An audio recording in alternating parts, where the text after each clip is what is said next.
नमस्कार, आप देख रहे हैं देश रोजाना और मैं हूं बेनजीर हाशमी। खबरों की शुरुआत करेंगे कुछ ताज़ा सुर्खियों के साथ, फिर बात करेंगे हरियाणा की खास खबरों की। आज प्रदर्शन के लिए दिल्ली आ रहे यूपी के किसानों के विरोध प्रदर्शन के बाद दिल्ली नोएडा बॉर्डर पर भीषण जाम। गुजरात में लोकसभा चुनाव की तैयारी पर कांग्रेस की बड़ी बैठक, आपके साथ सीट शेयरिंग पर भी चली बात। केरल में मुख्यमंत्री पिनाराई विजयन केंद्र के खिलाफ आज दिल्ली के जंतर मंतर पर दे रहे धरने में शामिल हुए केजरीवाल। आप पार्टी ने दिया बड़ा बयान, कहा ईडी का जल बोर्ड घोटाले का दावा झूठा, मानहानि का करेंगे केस, छापेमारी में ना तो सबूत मिले ना ही एक भी पैसा। कांग्रेस के अध्यक्ष खड़गे ने 8 फरवरी को मोदी सरकार के 10 सालों के कार्यकाल पर ब्लैक पेपर किया जारी। वहीं इस पर पीएम मोदी ने कहा ये काले टीके जैसा, ताकि विकास पर नजर न लगे। दिल्ली में केंद्र की टैक्स नीतियों के खिलाफ केरल सरकार का प्रदर्शन, दिल्ली में केजरीवाल भगवत मान भी मौजूद। सीएम विजयन बोले हम एकजुट होकर लड़ेंगे। राजस्थान समेत 4 राज्यों में कड़ाके की ठंड, हरियाणा के करनाल में तापमान 4 डिग्री सेल्सियस, एमपी यूपी में 3 दिन सर्दी, फिर बारिश के आसार। वहीं पाकिस्तान में वोटिंग से एक दिन पहले धमाके, 24 लोगों की हुई मौत। बलूचिस्तान में उम्मीदवारों के ऑफिस के बाहर हुए 2 ब्लास्ट। चीन रूस के साथ नेवी एक्सरसाइज करेगा ईरान, मार्च के आखिर में होने वाली ड्रिल के लिए कई देशों को दिया न्योता।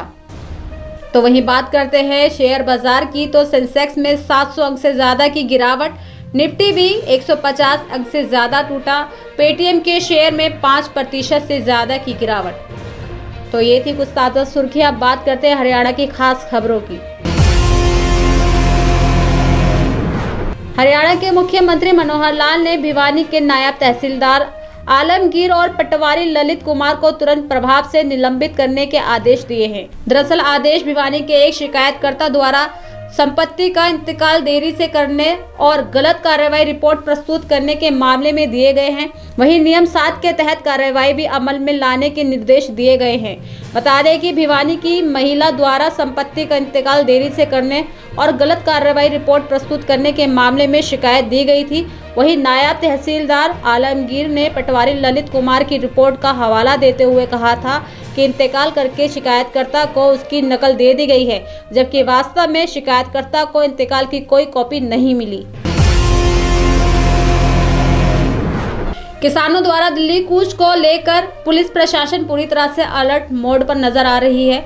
यहां तक कि चेतावनी जारी कर दी गई है कि यदि कोई व्यक्ति किसान आंदोलन, सभा, जुलूस आदि में भाग लेता है तो उसका पासपोर्ट रद्द कर दिया जाएगा। वहीं पुलिस द्वारा कहना है कि इनपुट मिले हैं कि 13 फरवरी को कुछ किसानों द्वारा आंदोलन में भाग लिया जा सकता है। यही नहीं, हर गतिविधि पर नजर रखने के लिए पुलिस द्वारा ड्रोन कैमरे की मदद भी ली जाएगी। ड्रोन कैमरों से ही व्यक्तियों की पहचान होगी। दूसरी ओर हरियाणा पंजाब बॉर्डर पर पुलिस की गश्त तेज है, जबकि हर गतिविधि पर नजर रखी जा रही है। पंजाब से हरियाणा आने वाले हर रास्ते पर हो रही गतिविधियों पर पुलिस नजर रख रही है और लगातार इनपुट भी दिए जा रहे हैं। जैसे जैसे लोकसभा चुनाव के दिन नजदीक आ रहे हैं, ठीक वैसे वैसे सत्ता पक्ष और विपक्ष अपनी अपनी तैयारियों में तेजी ला रही है। इसी को देखते हुए हरियाणा कांग्रेस के लोकसभा चुनाव लड़ने के लिए 362 उम्मीदवारों ने आवेदन किया है, जबकि सीटों की संख्या मात्र 10 है। यानी हर एक सीट के लिए करीब 37 आवेदन आए हैं।